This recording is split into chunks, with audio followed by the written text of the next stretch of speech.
Warahmatullahi wabarakatuh. Selamat sore. Salam sehat Waalaikumsalam semua. warahmatullahi wabarakatuh. Baik, makasih nih. Saya kaget nih pesertanya, ternyata saya pikir tadi peserta hanya 20 gitu, ternyata sampai sekarang sudah ada hampir 2. Yang di waiting room itu banyak, mungkin minta gimana Mas Farid, ada 3 atau 4 gitu. Iya. Ya, oke, cukup banyak saya lihat. Oh iya. Oke, baik, makasih Mas Farid. Baik, perkenalkan nama saya Donis Chandra, kebetulan saya dari jabatan saya di Puskopdit Jabar itu sebagai wakil ketua dan tanggung jawabnya juga kebetulan di bidang pendidikan. Kalau sehari-harinya saya primernya itu dari Koperasi Polmas sebenarnya. Baik, pada kesempatan ini kita coba sharing aja ya. Jadi saya tidak menggurui. Jadi kalau ngajar itu bagi siapa yang duluan belajar aja sih sebenarnya. Tapi setelah itu mungkin siapa yang lebih banyak belajar itu yang akan lebih mendalam ilmunya. Jadi pada kesempatan ini mungkin saya sedikit lebih awal belajar dan mungkin pada kesempatan ini juga kita bisa banyak berinteraksi untuk mendapatkan sesuatu yang sharing pengetahuan yang lainnya. Baik, saya coba share screen dulu.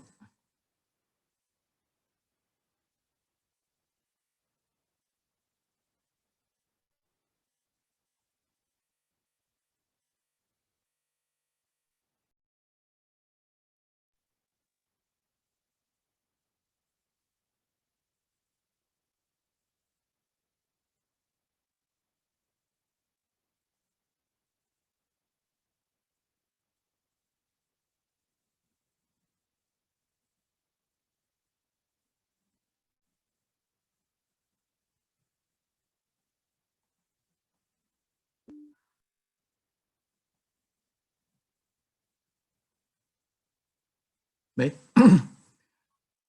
pada sore ini saya akan coba menjelaskan tentang struktur dan dari suatu organisasi koperasi kredit dan apa peran pendidikan koperasi, khususnya koperasi kredit gitu. Baik, sebenarnya kalau kita bicara koperasi ya, kalau dilihat dari sejarahnya, jadi kalau di Indonesia salah satu pendiri koperasi yang sangat dihormati sebagai soko gurunya koperasi di Indonesia itu adalah Bung Hatta. Jadi kalau almarhum Bung Hatta menyatakan bahwa koperasi merupakan salah satu fondasi yang bisa membangun ekonomi kebangsaan.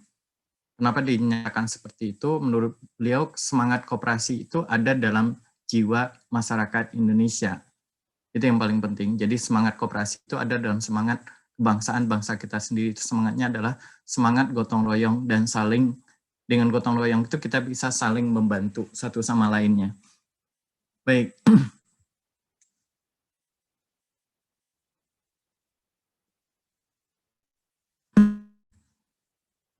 Dan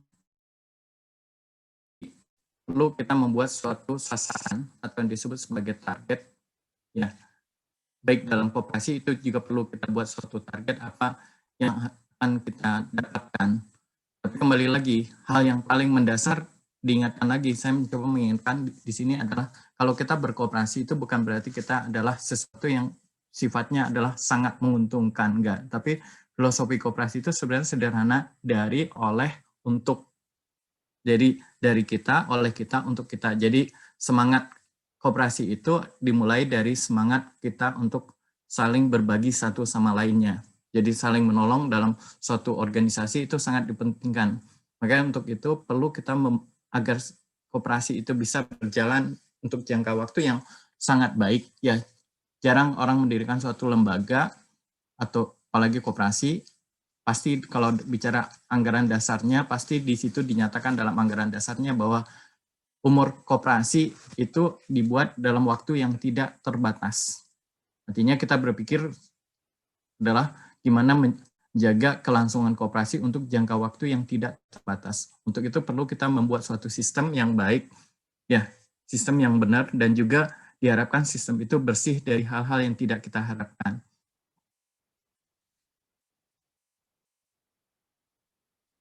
Baik, bicara pembentukan organisasi ya, kalau teorinya sederhana sebenarnya. Jadi sebagai makhluk sosial ya, kita perlu berhubungan satu sama lainnya, apa yang disebut sebagai sini homo socius.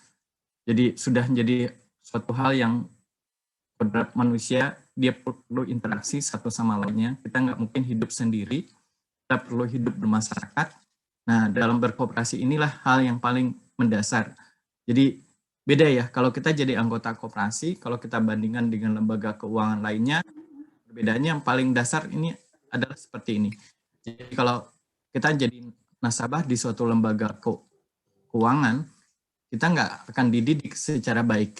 Kita hanya disuruh daftar, udah. Tapi kalau di koperasi enggak. Koperasi itu salah satu fondasinya, pilarnya adalah itu melalui pendidikan. Jadi makanya kalau semua anggota koperasi itu harus melalui proses pendidikan. Jadi tidak cukup hanya mendaftar jadi anggota, tapi di situ fondasinya ada pada pendidikan.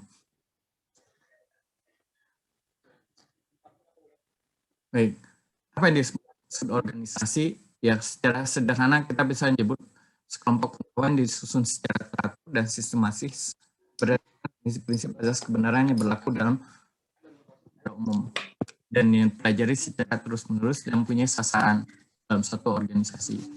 Nah, dalam hal ini koperasi juga sama. Jadi kita mendirikan suatu koperasi, filosofinya pun kita anut dan gimana filosofi itu bisa kita jalankan untuk waktu yang tidak terbatas.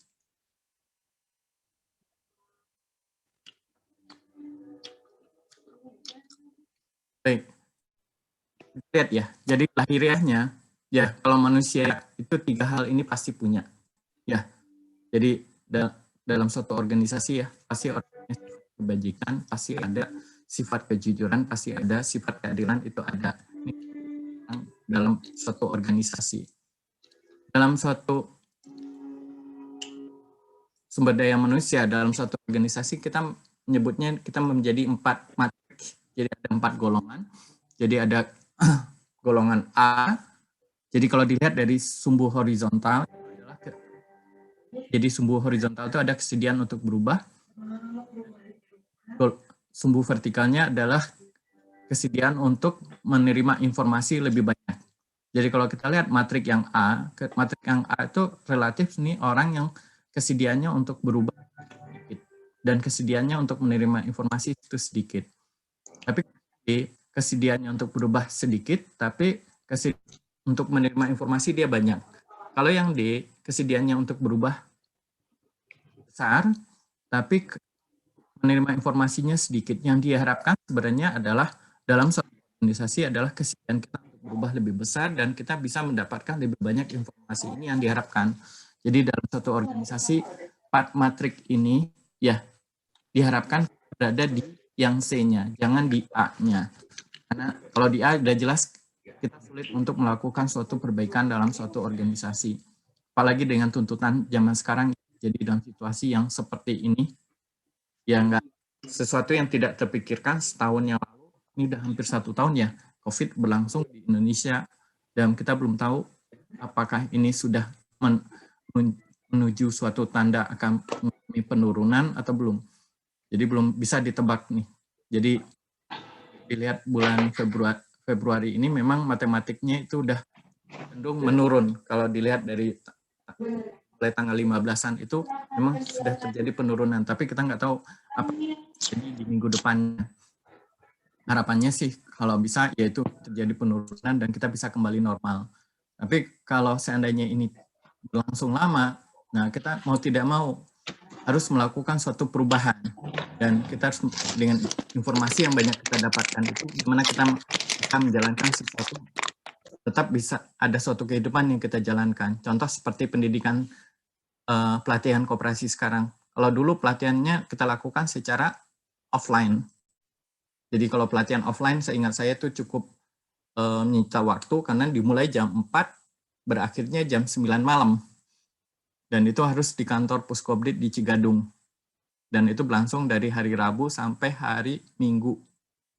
Rabu sampai Sabtu kalau nggak salah. Dari Rabu sampai Sabtu lumayan. Ya. Tapi dalam situasi COVID gini, akhirnya kita tetap melakukan suatu pendidikan, tapi berbasis kepada pendidikan online. Pasti ada plus minusnya ya, karena tidak dilakukan secara tatap muka, tapi dilakukan secara daring. Ya, inilah perubahan yang harus kita lakukan, dan mudah-mudahan dengan teknologi ini ke depan menjadikan kita menjadi jauh lebih efisien.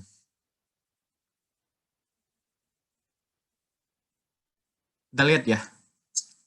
Jadi pembagian kontinum tingkat kematangan di bawah model kepemimpinan. Jadi kalau dilihat ya, kita bisa melihatnya dari M1 sampai ke M4. Jadi M1 itu disebut rendah. Kenapa disebut rendah? Karena tidak mampu dan tidak mau atau tidak yakin. Sedangkan M2 itu tidak mampu tapi dia mau. Sedangkan M3 itu mampu tapi tidak mau atau kurang yakin. Sedangkan yang M4 itu mampu dan mau. Kita lihat masing-masing mempunyai korelasi. Jadi kalau M1 disebut model seperti ini adalah dia memiliki tanggung jawab untuk melaksanakan sesuatu tapi tidak kompeten. Kalau M2 dia memiliki keyakinan untuk bertanggung jawab tetapi kurang memiliki keterampilan, disebut sebagai M2. Kalau M3 dia memiliki kemampuan tapi tidak berkeinginan untuk melakukan suatu tugas yang diberikan. Nah, yang kita harapkan adalah yang M4. Dia mempunyai keyakinan untuk memikul tanggung jawab. Jadi dalam berorganisasi ya, kalau kita mencari suatu kepemimpinan, yang kita harapkan adalah orang yang mempunyai keyakinan dan mau mengambil tanggung jawab untuk menjalankannya. Baik. Gimana tentang struktur organisasi koperasi? Jadi landasan hukumnya kita masih mengacu kepada Undang-Undang Nomor 25 Tahun 92. Silakan di internet ya, kalau di download ada itu ya, bagian ketiga tentang pengurus itu silakan. Kemudian dasar hukum yang kedua adalah dalam satu organisasi koperasi pasti masing-masing primer itu pasti punya anggaran dasarnya. Kemudian turunan dari anggaran dasar nanti itu ada anggaran rumah tangga. 3 hal ini pasti. Jadi di Undang-Undang 25 tahun 92 bagian ketiga itu bicara tentang pengurus. Di anggaran dasar pasti juga akan tertulis apa tugas dari pengurus, dan detailingnya itu ada di anggaran rumah tangga.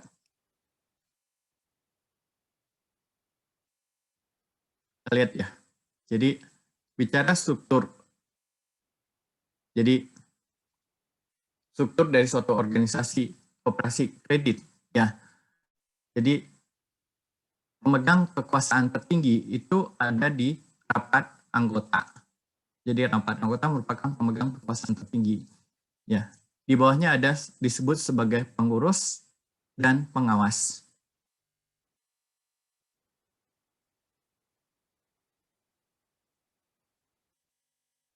Pengurus ya terdiri dari ketua, wakil ketua, sekretaris, bendahara, dan anggota. Sedangkan pengawas itu terdiri ketua, sekretaris, dan anggota. Jadi susunan kepengurusan ini dipilih melalui rapat anggota. Jadi susunan pemilih ini dipilih melalui rapat anggota. Apa peran pengurus? Pengurus perannya hanyalah sebagai pembuat atau penentu kebijakan.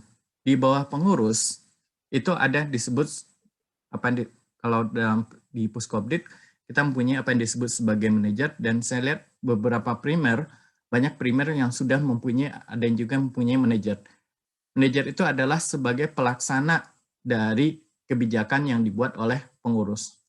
Jadi silakan aja di bawah manajer itu terdiri dari apa aja unit yang ada di bawahnya. Jadi peran manajer di sini adalah sebagai pelaksana dari kebijakan.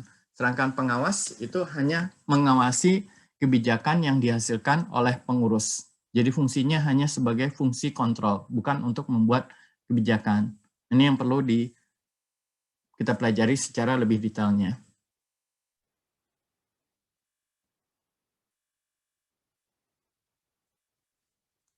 Apa fungsi pengurus? Jadi kalau dalam suatu organisasi, fungsi pengurus itu sama sebagai pengarah organisasi. Ya, kalau dalam istilah perusahaan mungkin disebut sebagai dewan direksi. Ya, kemudian yang kedua, perumus atau pembuat kebijakan atau policy maker. Kemudian yang ketiga adalah pembuat keputusan dari suatu organisasi. Kemudian yang paling penting juga dalam organisasi koperasi, ya, fungsi pengurus adalah mandataris rapat anggota. Jadi apa yang dihasilkan dalam suatu rapat anggota itu harus dijalankan oleh pengurus. Jadi karena rapat anggota merupakan pemegang kekuasaan tertinggi, ya, makanya disebut juga pengurus sebagai mandataris rapat anggota. Kita lihat apa tugas pengurus. Jadi salah satu tugas pengurus sebagai pengarah organisasi adalah membuat jadi master plan dari organisasi baik yang bersifat jangka pendek maupun jangka panjang. Jadi kalau dalam kepengurusan itu, kalau di Puskobdit, pengurus itu masa tugasnya adalah 4 tahun, berarti jangka pendeknya bisa disebut 1 tahun, jangka panjangnya bisa disebut sebagai 4 tahun. Kemudian tugas pengurus adalah membuat visi dan misi organisasi. Kalau visi adalah suatu jangkauan kita untuk jangka waktu yang cukup jauh, ya biasanya sekitar 5 dan 10 tahun. Jadi ini penting dalam suatu organisasi koperasi kita mempunyai visi, dan dari visi itulah kita bisa menurunkan misi dari organisasi. Kemudian menentukan perencanaan strategis organisasi. Kalau dalam Puskobdit biasanya kita membuat perencanaan untuk 1 tahun, jadi RAP, kita nyebutnya RAPBK. Kemudian peran yang berikutnya adalah menentukan struktur dan bagian dari organisasi koperasi kredit.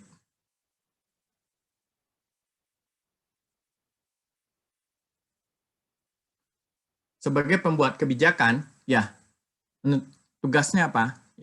Ya, salah satunya adalah menentukan sasaran dan strategi pokok organisasi.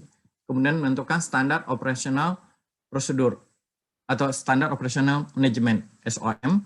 Kemudian menentukan sistem dan peraturan kekaryawanan koperasi. Jadi sistem dan peraturan kekaryawanan koperasi itu dibuat oleh pengurus. Kemudian menentukan pola sistem penggajian kalau belum ada. Kemudian membuat rencana anggaran pendapatan dan biaya organisasi. Kemudian menentukan pola investasi. Ini tugas dari pengurus. Sebagai policy maker, tugasnya apa? Memastikan keamanan. Ya, kalau kita disebutnya, kalau di koperasi sebenarnya istilah yang tepat bukan saham, sebenarnya simpanan ya. Karena kalau di lembaga keuangan betul, itu disebutnya saham. Tapi kalau koperasi ini lebih tepat kita nyebutnya simpanan. Ya, memastikan keamanan simpanan para anggota. Ya, menentukan mekanisme kerja pengurus, pengawas, dan manajer. Menentukan sistem pelayanan anggota, kemudian menentukan produk-produk pelayanan, ya, kemudian menentukan pola kerjasama dengan pihak lain, kemudian menentukan pola penerimaan anggota.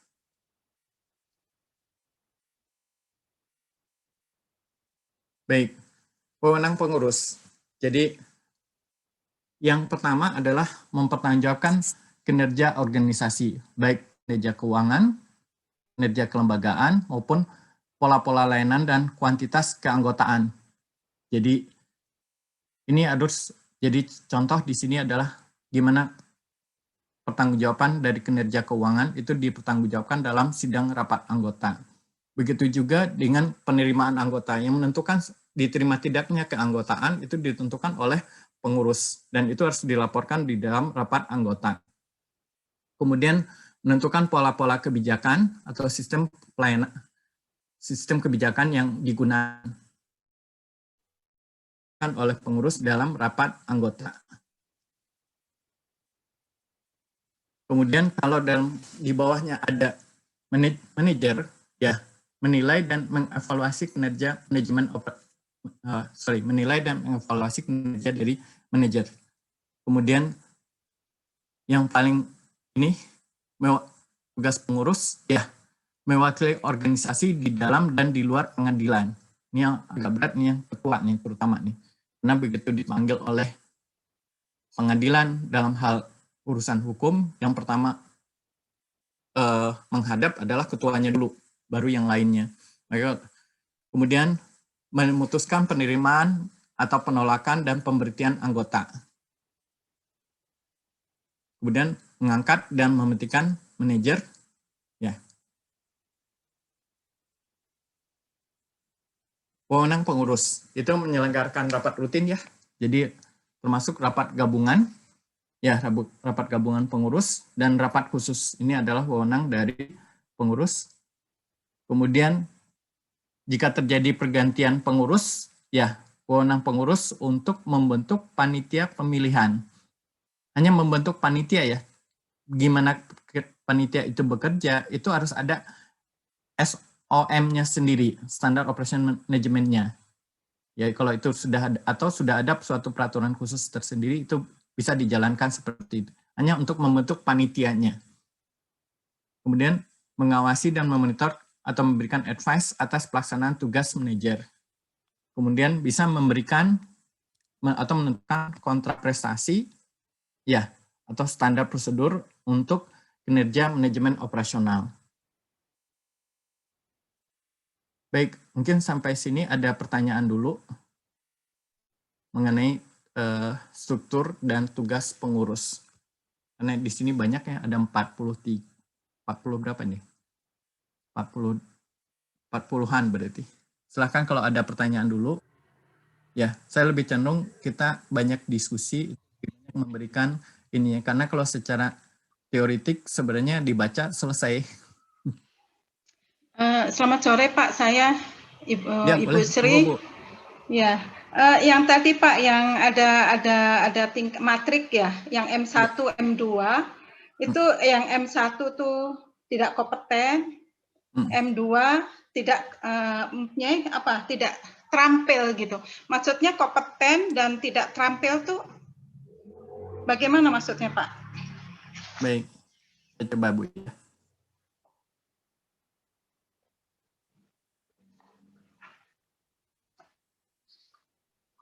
Jadi sebenarnya tingkat kematangan di bawah model kepemimpinan ini diharapkan orang itu bisa berkembang dari M1 sampai ke M4 harapannya. Iya. Jadi kalau biasanya saya sendiri ngalamin Bu. Jadi jarang kita masuk dalam suatu organisasi kita langsung berada di M3 atau M4. Itu jarang sekali. Ya. Jadi saya memulai organisasi juga sama seperti itu. Rasanya mulainya dari M1 dulu. Merasa tidak mampu dan tidak mau. Ya. Nah, M1 itu kita memiliki tanggung jawab untuk melaksanakan tapi belum kompeten gitu.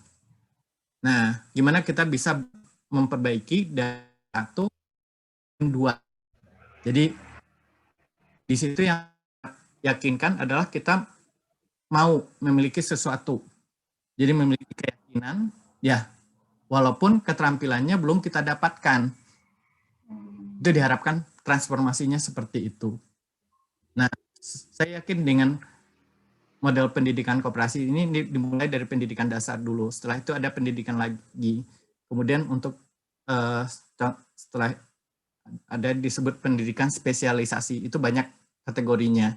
Nah, tergantung Bapak dan Ibu ingin berkembangnya di bidang apa. Kalau ini adalah yang diberikan betul-betul dasar sekali.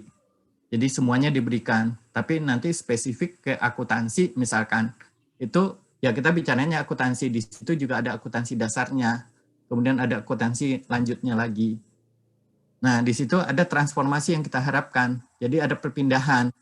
Jadi begitu kita dalam suatu organisasi, pergeseran itu kita dapatkan dari tidak mampu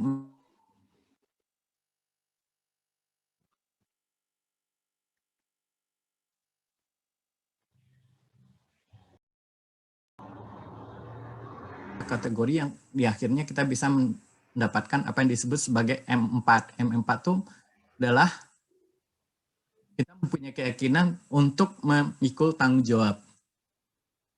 Ini yang proses yang saya sendiri juga ngalamin dulunya cuma sebagai anggota koperasi. Jadi awalnya cuma seperti ini, jadi awalnya adalah sebagai anggota, kemudian didorong oleh teman-teman, coba deh kamu, saya bilang saya belum mampu untuk ini, cobain aja dulu. Akhirnya dengan keinginan kita sendiri untuk banyak belajar, dan akhirnya ya saya juga nggak sesuatu pikirkan akan sampai di Puskobdit gitu. Dan pun diminta ngajar ini sebenarnya saya juga bukan bidang saya sebenarnya, karena tanggung jawab di bidang pendidikan, ya udahlah saya mencoba untuk bisa belajar Jadi di situ saya melihat ada perubahan, ya, ada pergeseran.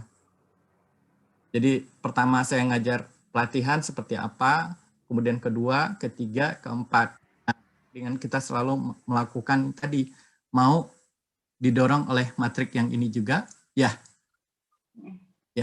Jadi saya lebih cenderung ngambil yang C. Ya, adalah C itu kesediaan kita untuk berubah lebih besar dan kita bisa menggali informasi lebih banyak. Ini yang paling penting. Situasi COVID gini jangan semuanya kita menyalahkan. Ya.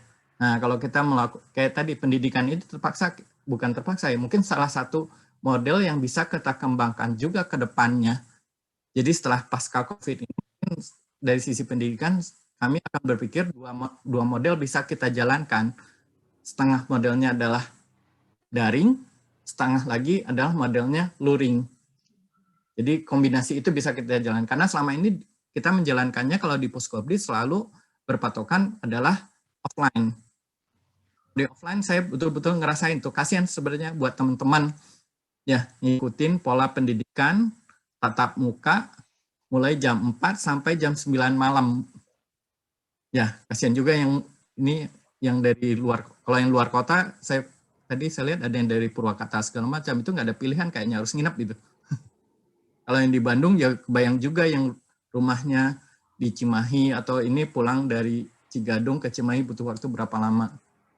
Nah, mungkin dengan perubahan strategi yang kita harapkan ke depan, itu bisa memudahkan anggota untuk menjalani pendidikan itu menjadi lebih baik. Gitu, seperti itu kurang lebihnya, Bu.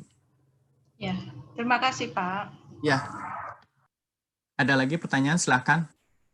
Selamat sore, Pak. Izin bertanya. Saya Nugroho dari KSP Karsa Bahagia. Ada 2 pertanyaan, Pak, terkait dengan struktur organisasi. Yang pertama, apakah dimungkinkan pengawas itu diambil dari luar anggota? Kalau sejauh ini yang saya tahu, pengawas itu juga bagian dari anggota koperasi tersebut.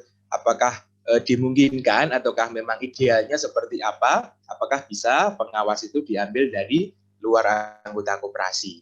Yang kedua, terkait dengan pengurus, idealnya apakah pengurus itu hanya membuat kebijakan-kebijakan dalam koperasi, ataukah pengurus itu juga ikut melaksanakan dari koperasi tersebut, ikut menjadi apa istilahnya ya, pegawai yang melayani kebutuhan para anggotanya. Jadi kalau mau pinjam, mau nabung itu yang melaksanakan juga pengurus itu, ataukah memang harus terpisah?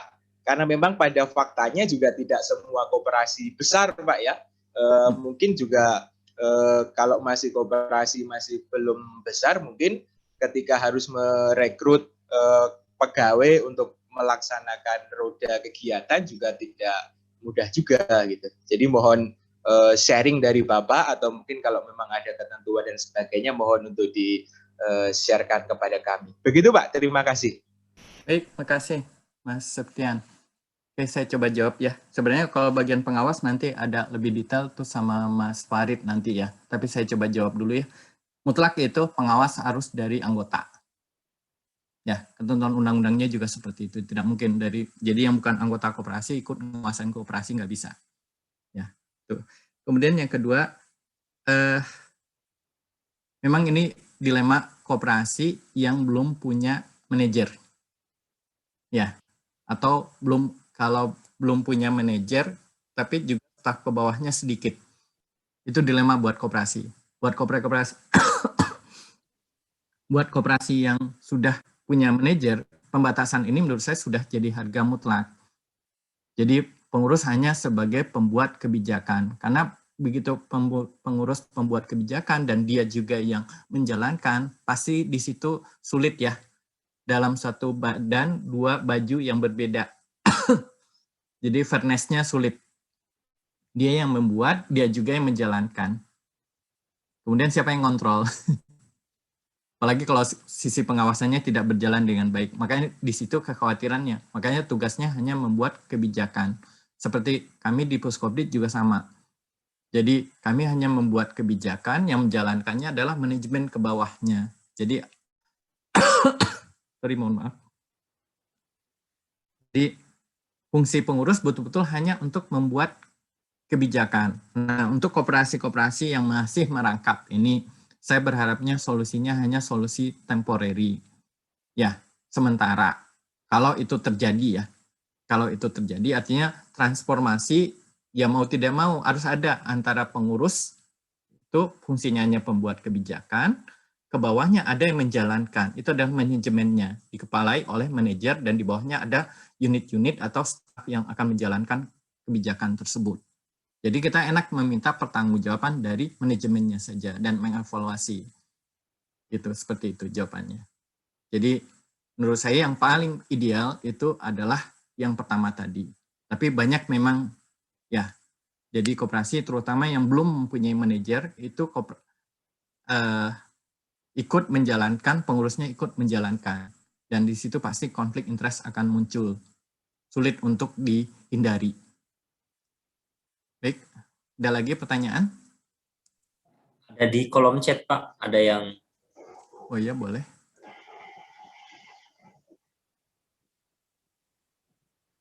Pak, mau tanya, Pak. Ya. Pak, bedanya apa, Pak? Anggota koperasi dan nasabah koperasi. Itu yang ada kekuatan hukum itu nasabah atau anggota, Pak? Makasih, Pak. Baik.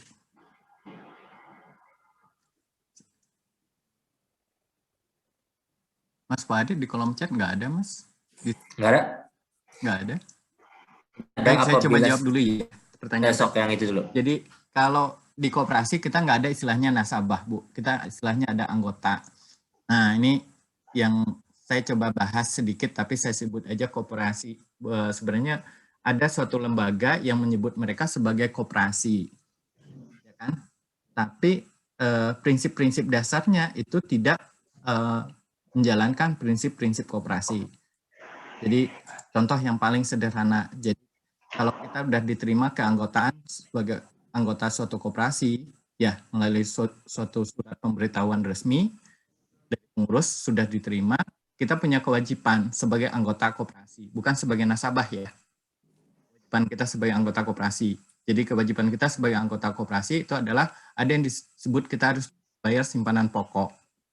Kemudian kita harus bayar simpanan wajib. Dan kita boleh melakukan juga simpanan sukarela. Nah, saya pernah melihat beberapa lembaga yang menyebut dia sebagai koperasi bermasalah, ya anggotanya nasabah, ya kan? Tapi menurut saya ini bukan koperasi karena anggotanya tidak tahu apa kewajibannya. Dia taunya dia hanya nabung sekali, udah selesai seperti itu. Jadi kalau saya melihatnya ini bukan koperasi sebenarnya. Sebagai koperasi kewajiban kita jelas. Dan kita nggak ada memakai istilah nasabah, tapi di dalam anggaran rumah tangganya disebut itu adalah koperasi. Jadi koperasi ini disebutkan tadi kalau misalkan koperasinya koperasi A, jadi anggota koperasi A. Gitu. Dia koperasi B, anggota koperasi B seperti itu. Baik. Makasih, Pak. Makasih. Ya, makasih. Ada lagi, silakan. Pak, saya bacakan ya pertanyaan di kolom chat. Ya.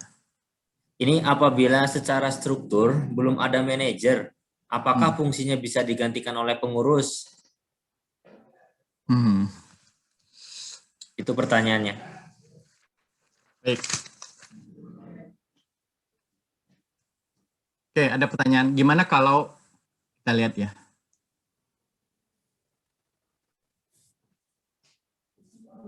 Yo.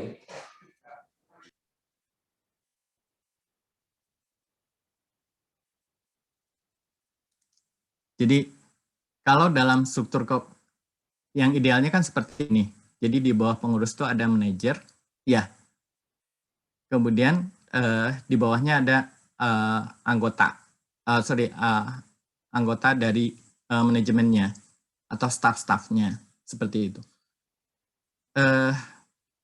Saya coba jawab pertanyaan pertama itu kalau di bawah staffnya ada, yang nggak ada adalah manajernya. Yang idealnya adalah di situ ada panitia. ada kepanitiaan kecil yang diangkat oleh pengurusnya. Jangan pengurusnya yang merangkap sebagai manajer.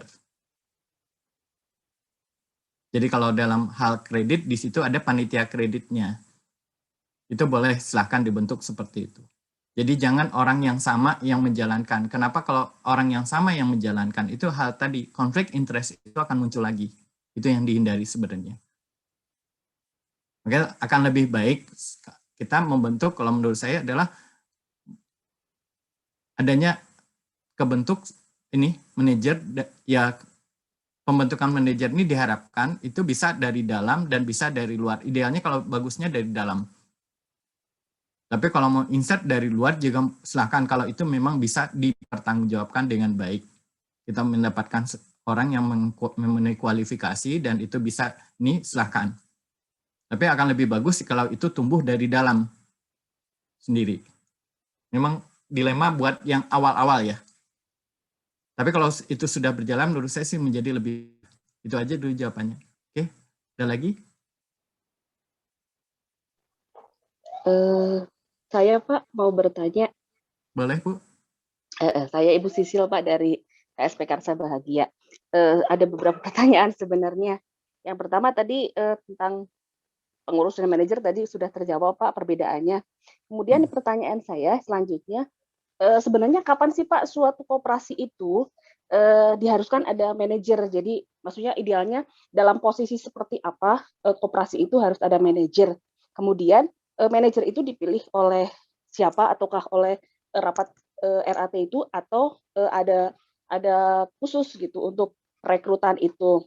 Kemudian untuk manajer sendiri kan di bawahnya itu tadi ada anggota ataupun unit-unit.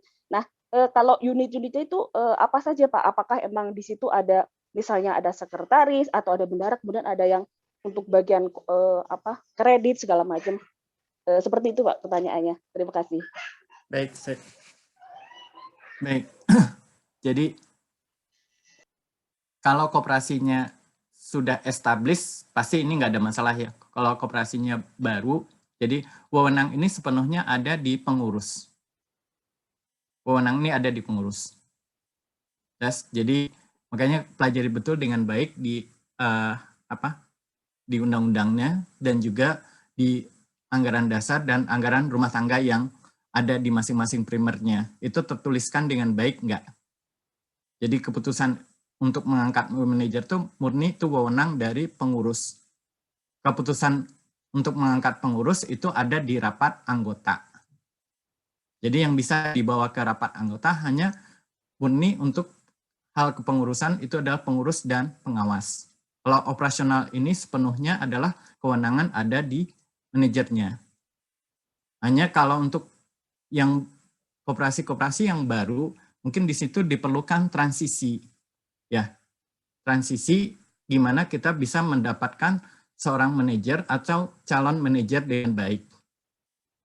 Ya, kalau saya ngelihatnya adalah, jadi bisa kita melihatnya dari staf kita yang ada di bawahnya. Jadi kalau direkrut dengan baik ya melalui proses yang baik, proses seleksi yang baik, kita bisa melihat potensi untuk jangka panjangnya. Dia punya kemampuan nggak untuk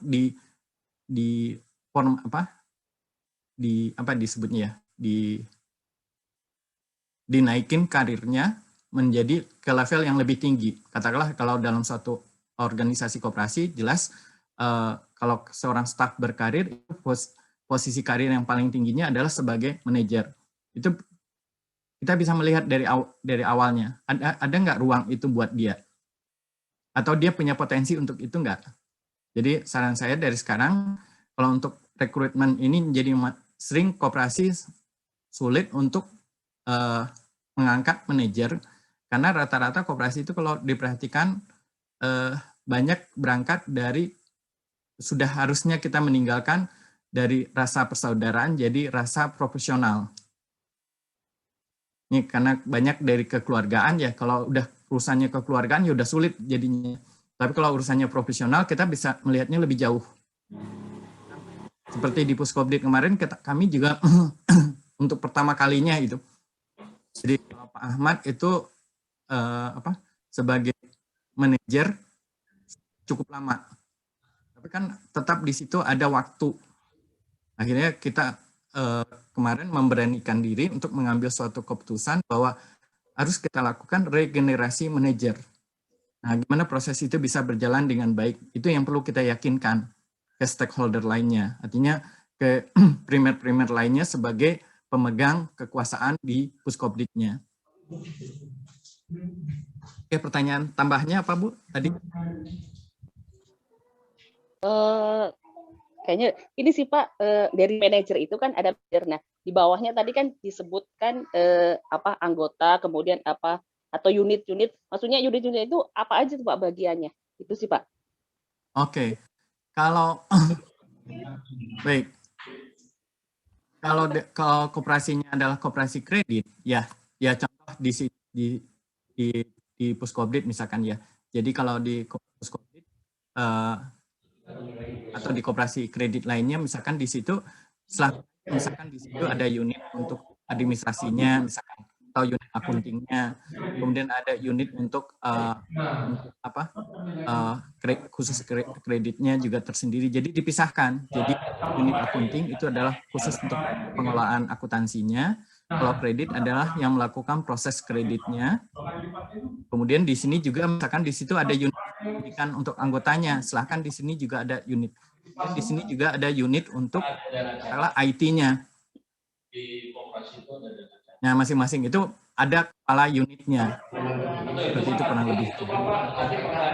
Nah, di atasnya ada manajer yang membawahi semua yang ada di sini. Di Puskopdit bentuknya kurang lebih seperti itu.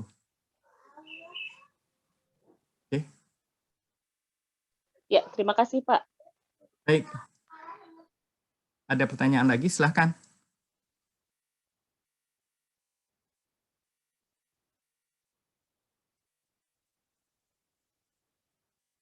Di kolom chat Pak ada yang nanya. Pak Ya. Chandra bisa buka? Halo? Di kolom chat Pak Chandra. Ya, kami dari Kopdit Tunas Harapan, Pak. Ya, gimana Mas?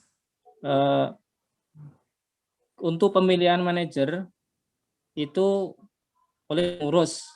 Kemudian ketika itu apakah harus nanti dibahas di RAT tidak? Dan harus ada putusan di RAT tidak? Terima kasih, Pak. Oke. Baik.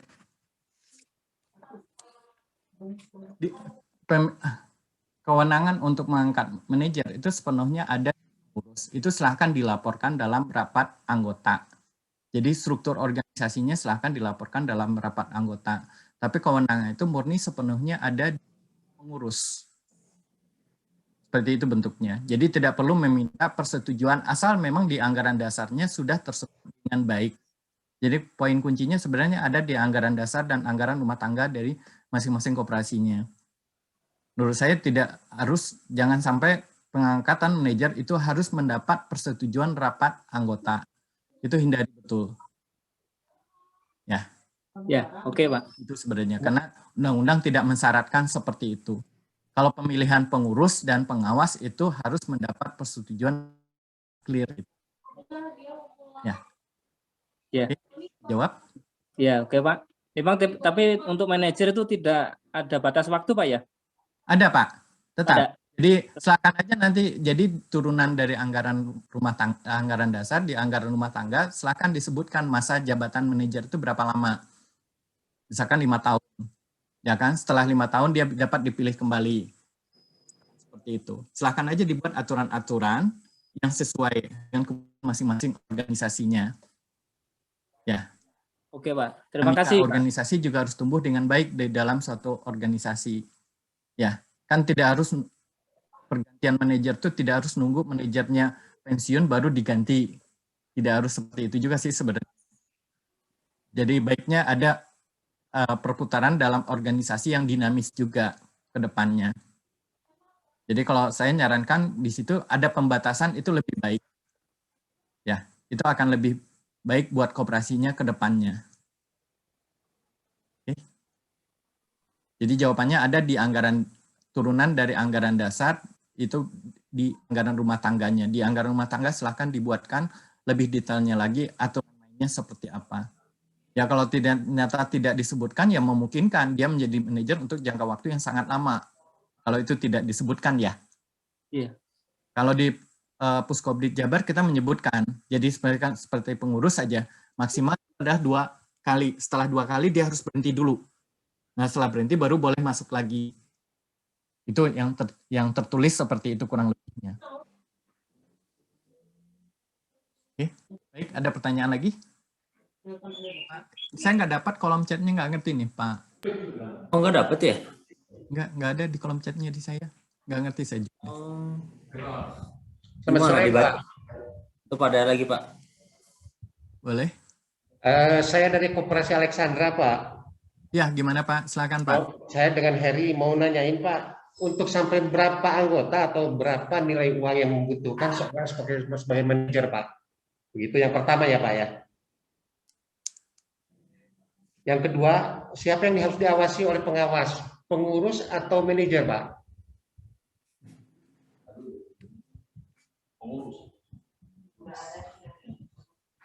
Itu saja Pak, cukup Pak, makasih. Oke.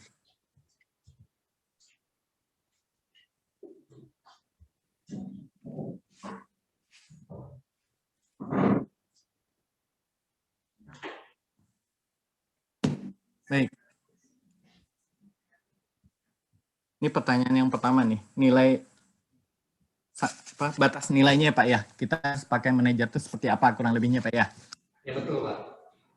Betul Pak ya. Nilai rupiahnya kan yang ditanya Pak ya. Sebenarnya nggak ada batas nilai rupiahnya Pak. Jadi disesuaikan aja dengan kesanggupan dari koperasinya untuk membiayai.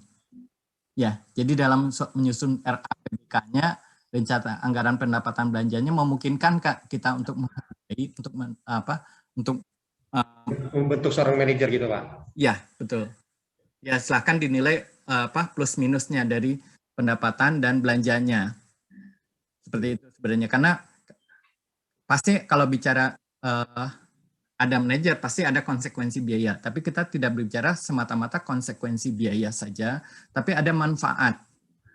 Tadi, ada pekerjaan-pekerjaan yang sudah tersplit dengan baik, dan situ fairness organisasi akan kebentuk dengan baik.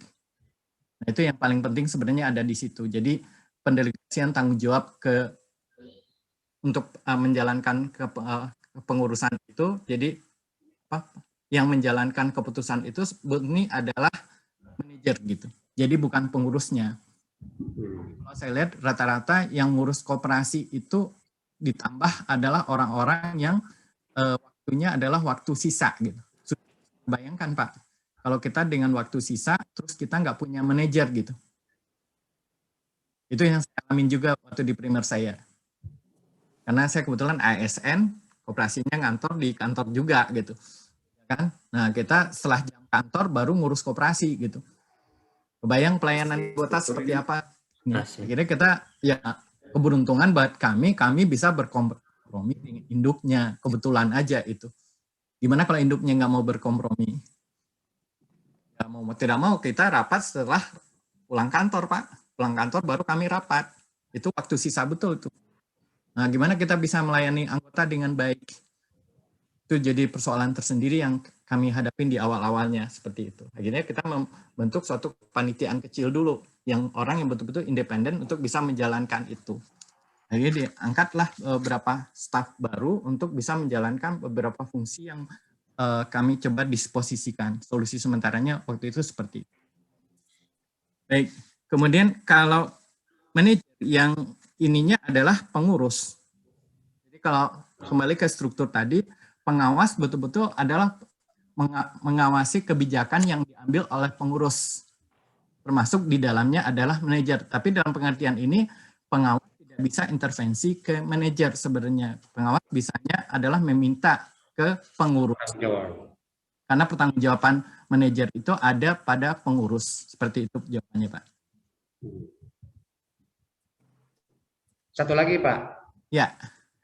Sampai sejauh mana Pak kontribusi manajer? Apakah kalau misalkan seorang manajer tidak bisa menjalankan tugasnya, apa bisa kan tadi Bapak bilang sampai 5 tahun ya Pak ya? Ya. Sampai sejauh mana? Apakah bisa diputus di tengah jalan atau bagaimana Pak? Kalau misalnya tidak memberikan kontribusi yang baik Pak? Terima kasih. Baik, jadi ada baiknya kalau kita mempunyai manajer, di situ ada kontrak manajernya, Pak. Jadi tidak hanya suatu SK pengangkatan saja yang kita keluarkan, tapi ada kontrak. Dalam kontrak itu disebutkan apa yang menjadi tanggung jawabnya dan apa yang target-target yang harus dipenuhi dan apa konsekuensi kalau itu tidak terpenuhi. Jadi kalau ada kontra prestasi, kita sebutkan di situ. Tinggal kita mengevaluasi dari kontrak itu, sesuai nggak harapan itu terpenuhi nggak. Kalau itu terpenuhi, berarti kan kita punya kewenangan untuk melanjutkan. Tapi kalau ternyata itu jauh dari harapan, ya kita juga nggak mau ngambil risiko, Pak. Tadi kembali lagi kan kita berbayar juga, Pak, di satu sisi. Itu kurang lebihnya. Jadi harus ada manfaat yang didapatkan oleh organisasi dengan adanya manajer. Jadi target-target yang disposisikan ke manajemen itu bisa terpenuhi nggak oleh manajernya sama timnya. Itu yang kita minta pertanggungjawabannya. Dijawab, Pak? Ya, terima kasih, Pak. Ya, oke. Kasih, Pak. Gimana, Pak? Gimana, Pak? Lagi bisa diputus di jalan, Pak, ya, kalau targetnya tidak terpenuhi, Pak. Baik. Gimana kalau targetnya tidak terpenuhi? Ya, detailing kontrak itu aja, Pak. Ya. Misalkan di situ mungkin dari kembali lagi ke struktur penggajian yang diberikan. Dia diberikan insentif atau bonus nggak dari kalau dia memenuhi target. Jadi kan struktur penggajiannya yang baik, apa yang menjadi hak dia secara bulanan. Kemudian kalau dia bisa memenuhi target, dia dapat ini. Kalau dia tidak memenuhi target, misalkan 3 bulan pertama dia belum memenuhi target, ininya belum didapatkan. Tapi begitu dia ini, dia dapatkan ini. Tapi begitu target itu tidak terpenuhi sama, kontrak akan dinyatakan juga secara terus terang bahwa kontrak akan diputus kalau itu tidak terpenuhi dengan baik. Penting itu, Pak, deskripsi dari kontrak manajernya sebenarnya. Ya, mungkin secara teknis nanti kita bisa bicara lah, Pak, gimana membuat suatu kontrak manajer yang baik, ya, dan ya mendapatkan aspek-aspek legal yang kuat juga, yang nyaman buat kooperasinya gitu. Kalau terjadi pemutusan hal-hal yang tidak kita harapkan. Nah, sekarang legalitas itu menjadi hal yang sangat penting juga, Pak. Kami juga di Puskobdit berusaha membenahi ini. Jadi makanya legalitas kita selalu kita sandingkan supaya bisa dipertanggungjawabkan secara hukumnya juga. Termasuk kontrak manajer segala macam kita sandingkan dengan aspek legalitasnya.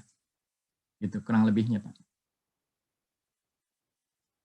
Detailingnya nanti bisa lah, Pak, kita diskusi lagi kalau memang itu diperlukan. Ya, apa aja yang menjadi hal-hal yang diperlukan. Mungkin salah satu forum nantinya saya coba fasilitasi juga, karena ini tanggung jawabnya, kebetulan kalau pendidikan ini kan tanggung jawab wakil ketua, Pak. Ya, jadi insya Allah saya coba bawa untuk di forum gimana kita bisa kooperasi itu membangun suatu manajemen yang baik, ya, dan pada akhirnya bisa menghasilkan manajer yang handal. Dan salah satu poinnya di situ adalah kita gimana membuat suatu kontrak manajer yang baik ke depannya. Ya mungkin yang perlu tadi batasan masa jangka waktu tugasnya, apakah 2 periode atau bisa lebih dari 2 periode, enggak, itu perlu didiskusikan dengan baik. Seperti itu.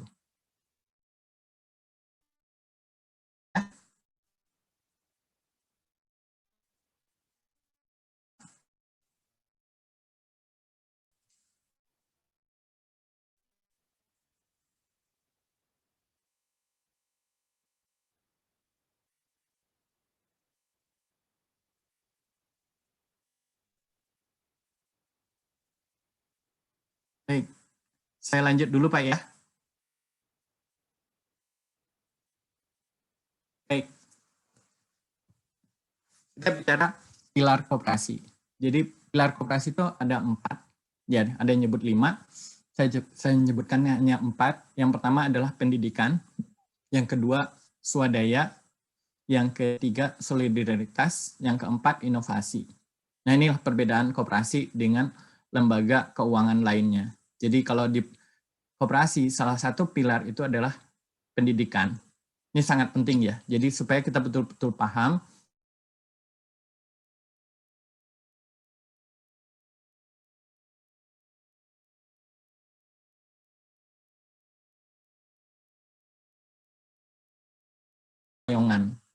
jadi kita bisa saling membantu di situ. Jadi gimana azas kegotong royongan itu bisa kita dapatkan, itu adalah bisa kita dapatkan melalui pendidikan. Kemudian dalam hal lainnya, dalam koperasi itu yang paling penting adalah koperasi itu adalah swadaya. Jadi gimana koperasi, saya sangat berharap semua primer itu membangun swadaya dari anggotanya. Jadi gimana kita menghimpun anggota, dari anggota yang kita himpun itulah ekonominya tumbuh. Ya. Nah, gimana ekonomi yang tumbuh itu bisa kita kelola dengan baik sehingga kita peduli dengan anggota kita juga. Jadi saya yakin kalau ada 100 orang berkumpul pasti ada 100 varian yang berbeda. Dengan 100 hal yang tidak bisa kita samakan. Makanya kalau di situ ada anggota yang susah, kita bisa bantu. Disitulah muncul solidaritas. Beda kalau kita jadi anggota di suatu lembaga keuangan. Yang penting kan kita jadi anggota, ya disebutnya nasabah lah. Kita jadi nasabah, udah begitu kita udah jadi nasabah, kita nggak mau tahu nasabah yang lainnya seperti apa. Tapi kalau di koperasi enggak.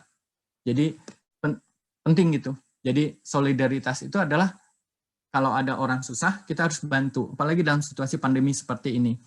Solidaritas koperasi diharapkan betul bisa membantu satu sama di dalam koperasinya, bisa saling membantu satu sama lainnya.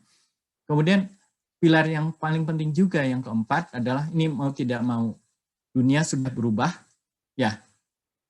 Jadi saya ingat 10 tahun yang lalu, jadi saya sudah mulai ngajar virtual seperti ini sebenarnya 10 tahun yang lalu ya. Ternyata sekarang booming, betul-betul booming. 10 tahun yang lalu udah terbiasa nih ngajar lewat internet.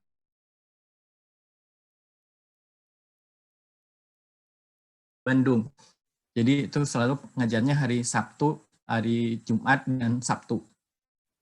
Ketemu tatap mukanya hanya 3 bulan sekali. 2 bulan sekali. Ketemu tatap mukanya 2 bulan sekali. Karena tidak memungkinkan kita tiap bulan ke sana. Kita hanya memungkinkan per 2 bulan ke sana. Nah, sisanya kita isi dengan memanfaatkan teknologi. Nah, ternyata inovasi teknologi ini saat ini juga menjadi suatu keharusan. Apalagi kita mendengar ada istilah industri 4.0. Ya, saya yakin bapak-bapak dan ibu-ibu ya, ada yang suka ke McD kan sekarang ya. Coba aja lihat kalau kita ke McD, itu kan kalau setahu saya sekarang kita nggak berhadapan lagi dengan customer-nya. Kita berhadapan dengan mesin. Kita bisa pencet tombol screen yang ada di luar, kita mau pesan apa, udah nanti kita bayar, kita nunggu. Dan itulah dunia seperti itu tuh ke depan akan terjadi. Mungkin suatu saat akan kita hadapin juga, mungkin kita akan lihat di Indonesia McD itu nanti yang berhadapannya bukan lagi dengan orang, tapi dengan robot. Itulah yang jadi inovasi teknologi ini juga menjadi hal yang penting. Makanya saya juga berharap kita koperasi juga bisa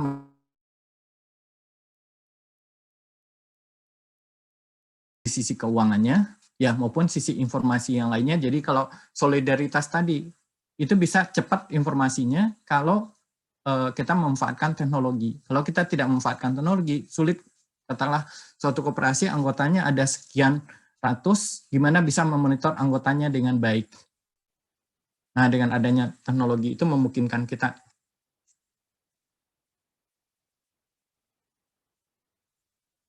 Baik. Jadi salah satu kunci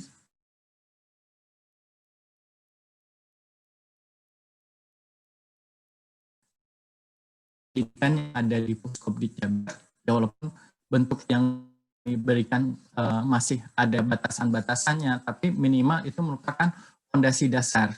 Nah, setelah ini ada pendidikan lainnya, nah silakan diambil juga. Jadi ini baru pendidikan dasarnya. Kemudian ada pendidikan spesialisasi, silakan ikutin beberapa pendidikan spesialis. Tujuan utamanya adalah betul-betul membentuk karakter koperasinya. Itu yang paling penting. Jadi nggak mungkin ya kalau kita mengelola suatu koperasi, tapi kita tidak memahami koperasinya. Ini yang sering saya lihat beberapa koperasi yang bermasalah, ya itu koperasinya itu. Jadi peran simpanan wajib, apa peran simpanan skala? Nah, gimana simpanan yang ada itu dikelola dengan baik untuk kemaslahatan dari anggotanya. Itu penting kita dapatkan melalui pendidikan. Jadi sebagai organisasi koperasi kredit ya, jadi pendidikan itu menjadi hal yang utama. Mungkin secara teknisnya nanti ada, kalau nggak salah ada materinya khusus untuk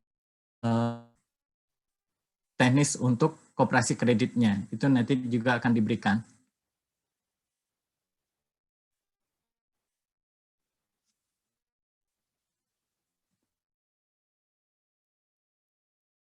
Bicara credit union, ya itu bisa berkembang, ya. Jadi seperti lembaga keuangan lainnya, ya kelebihan kita di sini. Jadi kita memulainya dari pendidikan. Nah, harapannya dengan pendidikan ini orang betul-betul memahami, ya. Kemudian dari pendidikan ini orang akan peduli akan kontrol dari koperasinya itu sendiri.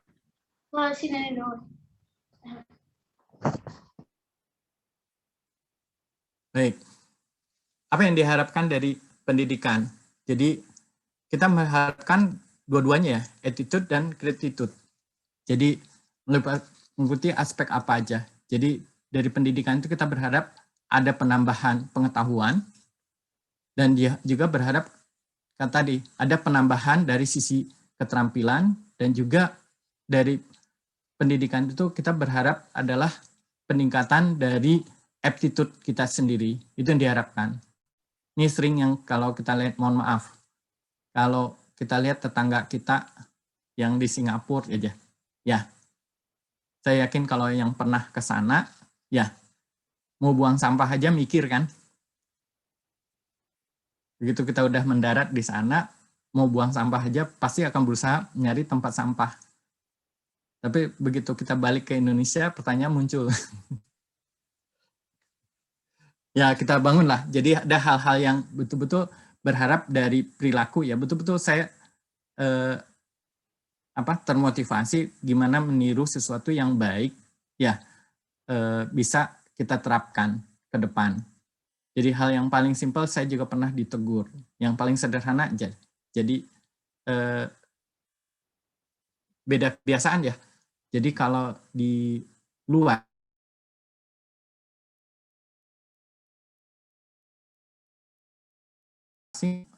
kalau kita orang yang terbiasa dengan budaya batik ya, tapi kalau orang Jepang enggak, pertemuan mereka selalu menggunakan style ininya adalah dengan setelan jas gitu.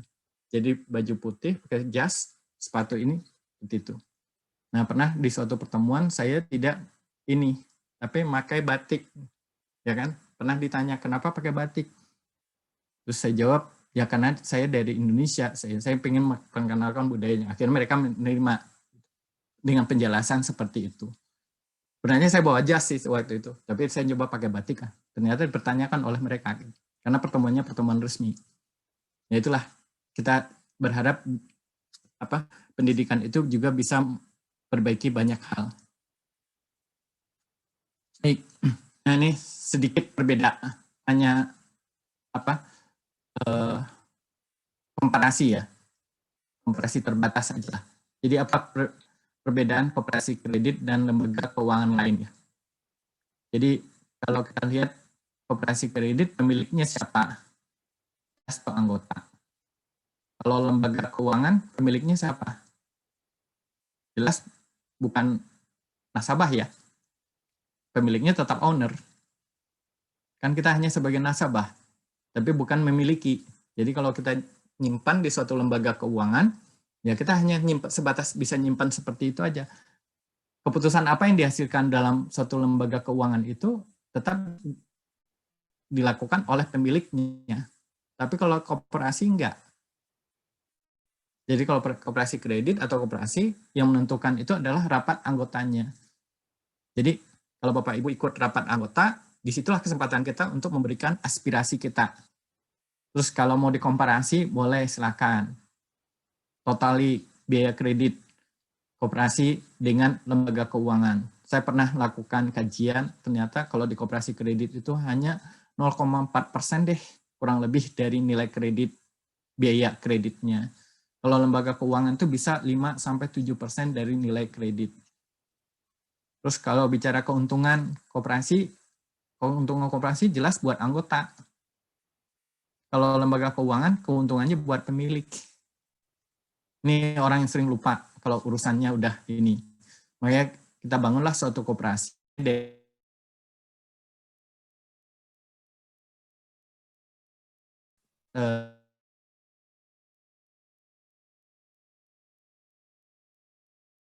Kalau di Jepang, koperasi di Jepang itu ada disebut Jepang Credit Union, JCCU kalau nggak salah. Itu jadi koperasinya kebetulan bukan koperasi kredit, tapi koperasi konsumen. Anggotanya hampir 28 juta. Anggotanya hampir, se-Jepangnya ya, anggotanya hampir 28 juta. Itu dia koperasi konsumen, ya terbesar di Jepang. Terus pendapatan per tahunnya itu kurang lebih 270 triliun. Luar biasa ya. Jadi itu salah satu perusahaan terbesar, sebenarnya itu adalah koperasi di Jepangnya. Nah, gimana kita punya suatu dream, mimpi, ya mudah-mudahan salah satu atau beberapa koperasi yang ada di Jawa Barat itu bisa bergabung menjadi koperasi yang besar di masa yang akan datang. Dan mempunyai anggota yang luar biasa dan bisa memberikan kemaslahatan yang besar juga buat anggotanya. Saya lihat Jawa Barat tuh luar biasa loh. Karena Jawa Barat tuh 20% dari populasi Indonesia loh. Jawa Barat itu luar biasa loh. 20% dari populasi penduduk Indonesia itu ada di Jawa Barat. Nah, kita bisa mengintrospeksi lah berapa anggota koperasi kita. Sedikit sekali ya, karena memang kesadaran masyarakat tentang koperasinya masih rendah. Ini tantangan buat koperasi ke depan.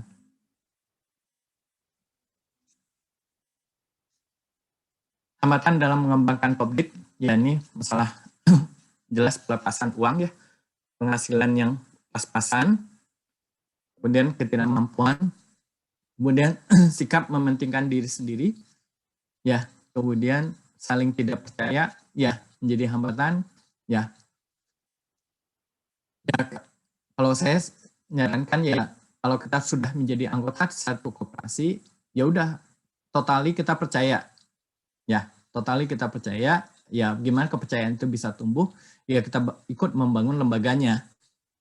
Kemudian, ya nggak ada pilihan, kalau saya ngelihatnya swadaya tadi, ya. Jadi, kenapa kita senang nyimpan uang di lembaga, apalagi sekarang uang tuh betul-betul sangat virtual ya, di sini bisa nyimpan uang, di sini juga bisa nyimpan uang gitu. Tapi yang di koperasinya tidak sebanyak di lembaga yang lainnya gitu. Itu jadi persoalan tersendiri yang perlu kita perbaiki ke depan.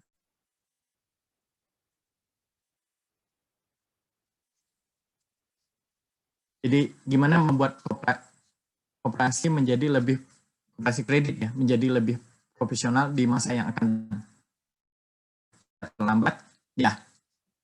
Nah, saya menyarankan perbanyak teknologi. Jadi contoh paling sederhana aja sekarang, aplikasi untuk di koperasi itu sudah harus tidak lagi menggunakan fisik itu, tapi bisa menjadi virtual. Bentuknya silakan di-create melalui program, apakah pakai Google Form atau apa, sehingga anggota menjadi lebih mudah untuk mengajukannya. Kemudian kita bangun juga budaya itu tepat waktu bekerja, ya. Kemudian ini juga harus tepat waktu dalam membuat laporan, ya. Kemudian tepat waktu merespon permintaan atau keluhan anggota, ya. Ini yang sering kalau di koperasi kredit, ya Kalau pengajuan kreditnya butuh waktu lama, ya. Kemudian tepat waktu menghadiri pertemuan atau rapat, ya. Kemudian tepat waktu mengambil keputusan. Ini perilaku yang perlu kita bangun dengan memanfaatkan teknologi. Saya yakin ya kesalahan itu bisa kita minimalisasi, apalagi dengan zaman sekarang, ya. Jadi tidak ada kesalahan, no errors-nya. Kemudian sering melakukan check and recheck, ya. Apalagi dengan teknologi, menurut saya itu mudah sekali, ya. Apalagi dengan sistem yang ada sekarang, Syscopdip itu memudahkan kita melakukan kontrol, ya. Kemudian memastikan tidak terdapat kesalahan data atau angka yang berbeda, ya. Kalau ini jelas, ya, tidak meminta atau menerima hadiah. Jadi ini terapkan betul, ya.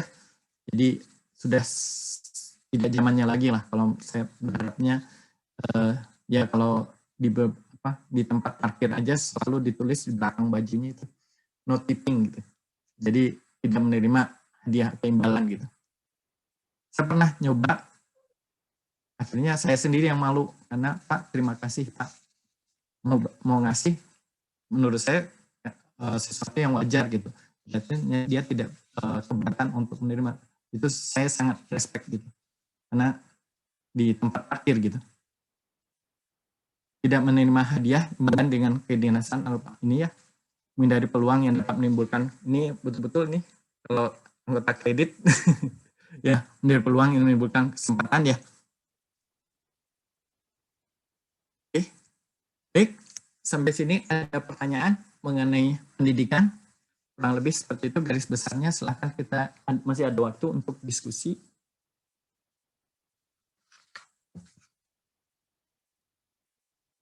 Mas Farid, silakan Mas Farid. Ya, gimana Pak?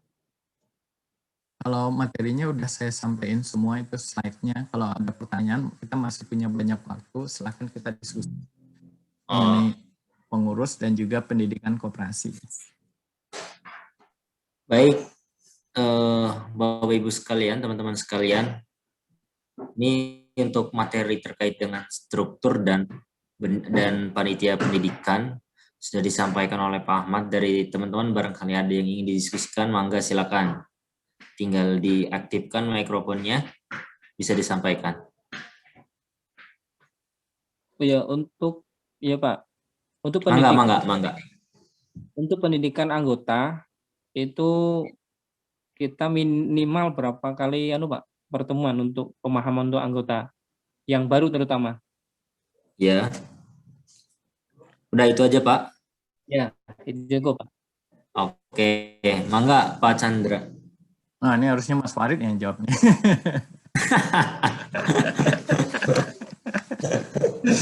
Overlapping nanti kalau kayak gitu. Saya coba jawab globalnya aja. Jadi relatif Pak ya. Jadi jadi pemahaman tentang pendidikan koperasi ini memang cukup hanya melalui pendidikan dasar saja. Perlu pemahaman tentang aspek yang lainnya. Jadi makanya kalau di Puskopdit kita punya banyak materi, jadi disebut sebagai materi dasar dan materi spesialisasi. Di materi spesialisasi itu nanti di situ adalah salah satunya adalah tentang akuntansi ya Pak Farid ya, akuntansi dasar ya. Ya. Kemudian juga ada tentang gimana pengelolaan keuangan ekonomi keluarga, itu juga ada materi tersendiri, dan banyak ya. Begitu juga tentang saya lupa nih. Ini saya lagi error nih Mas Farid. Sebenarnya saya nggak sehat nih sebenarnya. Ya, kalau saya bantu nambahin gini, sebenarnya memang terkait dengan pendidikan ya yang diadakan oleh Puskopdit Jawa Barat. Biasanya untuk pelatihan pendidikan dasar ini 5 hari ya. Kalau tidak secara online ini memang waktunya lumayan panjang karena memang banyak prakteknya. Cuman karena sekarang waktunya online makanya kita dipersingkat. Cuman memang tidak jadi ukuran juga, itu tidak jadi patokan dasar bahwa di primer harus melaksanakan seperti itu. Nah, tergantung bagaimana audiensnya juga Bapak Ibu sekalian, teman-teman sekalian. Karena kalau misalkan anggotanya cepat menangkapnya sih, misalkan waktu misalkan 2 hari atau 3 hari pun, kalau memang untuk dasar saja mungkin bisa. Tapi kan balik lagi, kalau misalkan anggota-anggotanya yang kadang dari berbagai macam latar belakang pendidikan, mungkin yang istilahnya ya ada yang masih pendidikannya masih tarafnya masih di bawah, sedang atau yang sudah advance, itu kan pasti berpengaruh juga terhadap daya serap si orangnya. Jadi tidak ada istilahnya mah keterangan patokan harus berapa jamnya. Cuma setidaknya minimalnya ya yang Puskobdit laksanakan, biasanya seperti itu. Mangga yang lain.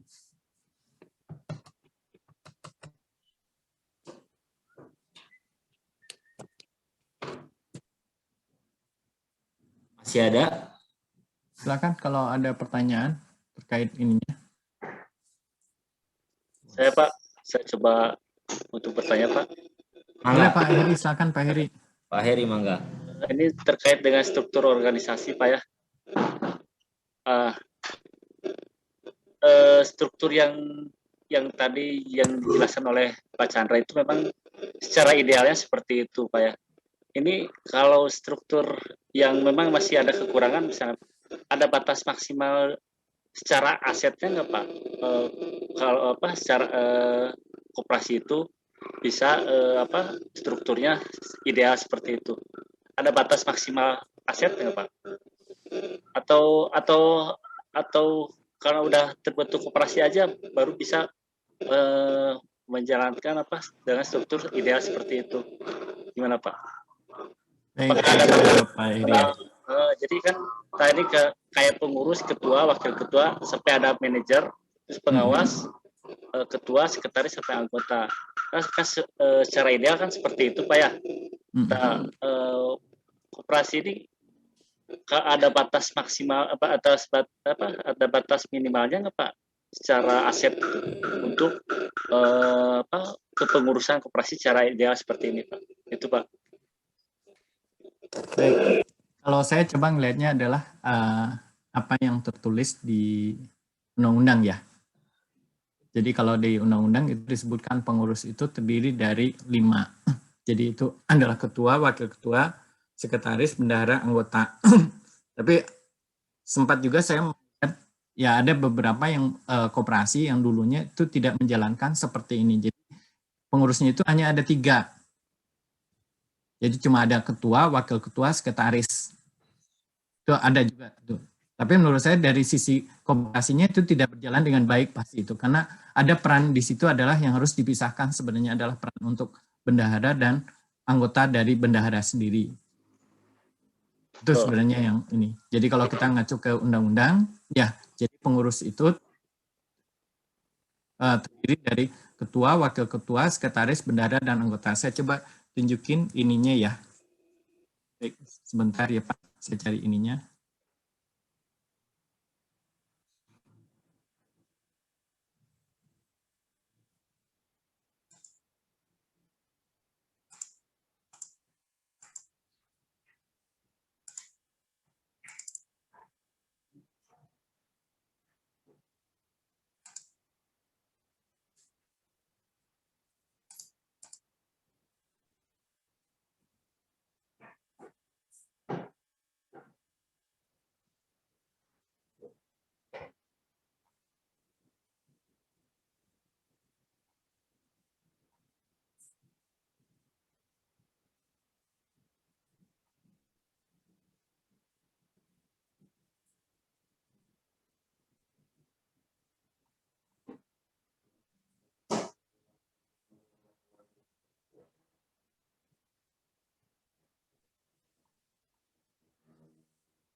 Iya Bu.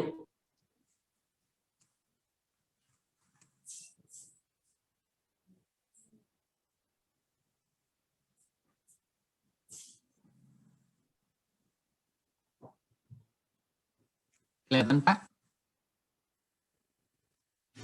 Ini saya ambil dari suatu draft. Jadi kalau di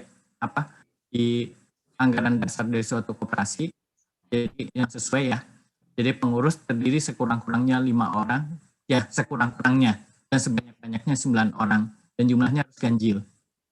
Jadi susunannya terdiri dari ketua, sekretaris, bendahara, dan itu anggota ke bawahnya. Anggotanya itu, jadi kenapa dibuat ganjil? Supaya dalam hal pengambilan keputusan itu menjadi lebih mudah. Seperti itu. Ini kalau kita lihat dari ini. Jadi apa aja peran pengurus, ini didetailkan sebenarnya. Jadi di anggaran dasarnya ya. Juga terkait ke pengawas juga di sini ada. Pengawas itu 3. Kalau pengawas memang betul 3. Ketua, sekretaris, anggota. Boleh dalam suatu koperasi itu boleh ada yang disebut sebagai dewan penasehat. Itu memungkinkan sebenarnya. Jadi terdiri dari orang-orang yang memang sudah mempunyai pengalaman terhadap koperasinya. Biasanya duduk sebagai dewan penasehat. Artinya kedudukannya ada di samping pengurus. Ya, fungsinya adalah fungsi kontrol sebenarnya. Ya, fungsinya hanya fungsi kontrol sebenarnya. Jadi dewan penasehat ini di sini ditegaskan bahwa tugasnya hanya memberikan saran atau anjuran gitu. Dan terkait ke angkanya sebenarnya nggak ada, Pak. Ya, jadi ini adalah yang sesuai dengan undang-undang. Kurang lebihnya seperti itu.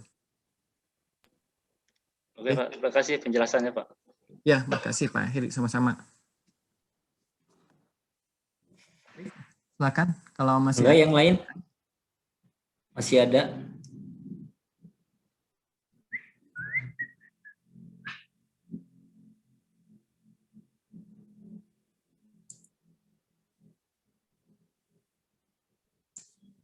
Silakan kalau masih ada pertanyaan, kita masih ada waktu.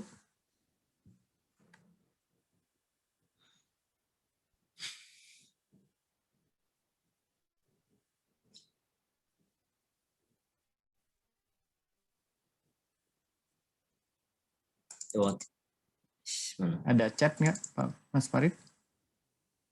Bentar, kalau di chat sih,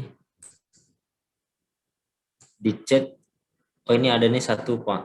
Pak, kalau manajer tidak ada dan digantikan dengan adanya panitia, apakah panitia yang menggantikan fungsi manajer harus dari anggota koperasi juga? Dan apakah panitia tersebut berfungsi sebagai manajer untuk kewenangannya?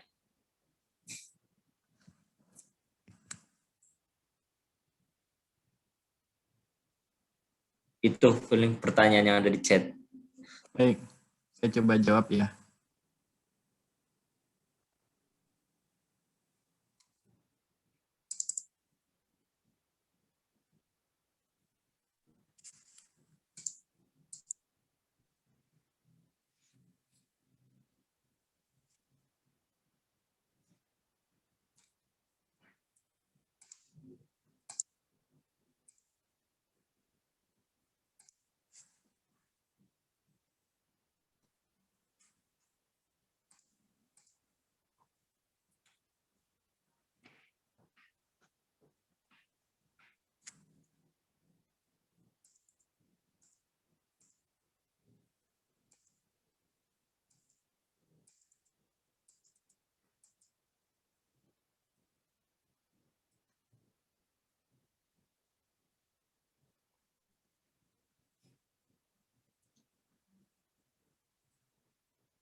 Baik, saya coba ngambil, jadi kalau tertuliskan dengan baik, ini kuncinya ada di anggaran rumah tangga ya.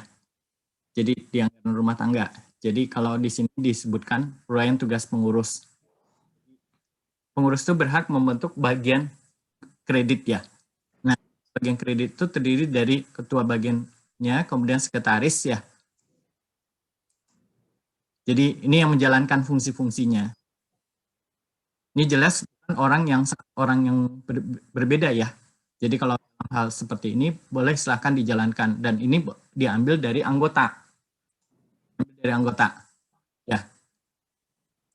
Itu juga untuk ini bagian pendidikannya segala macam, itu boleh ini.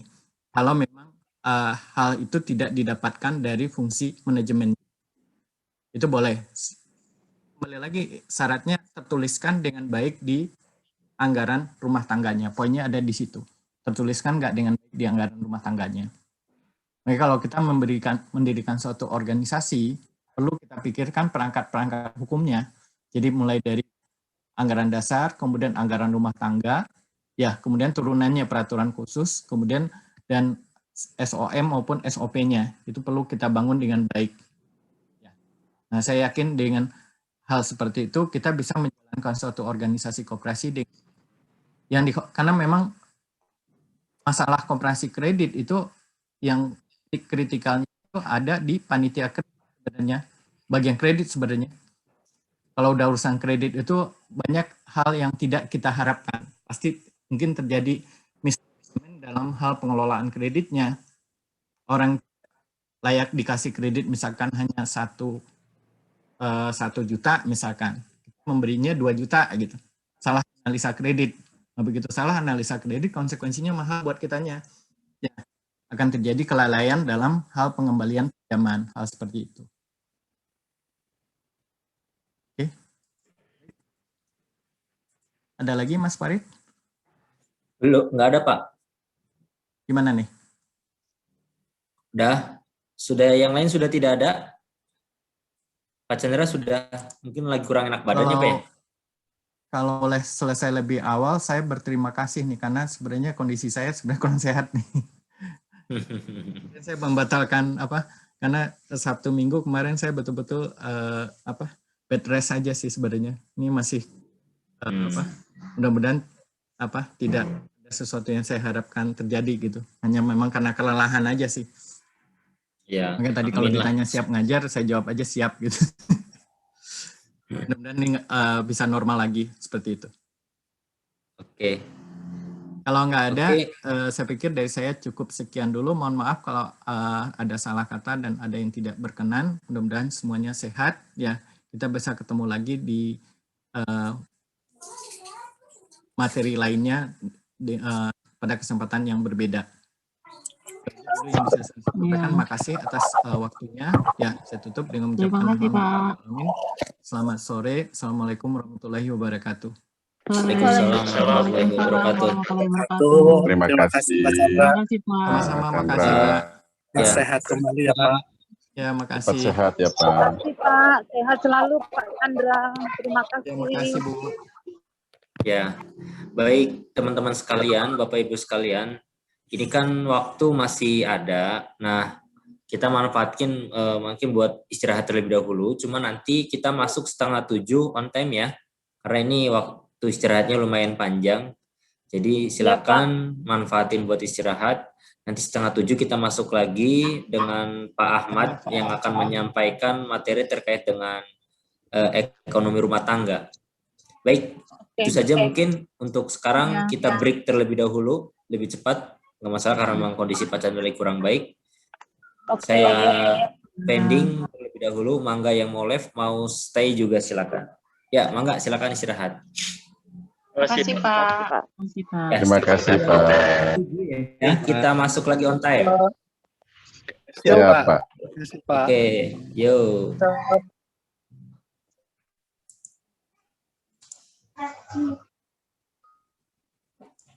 Ayo.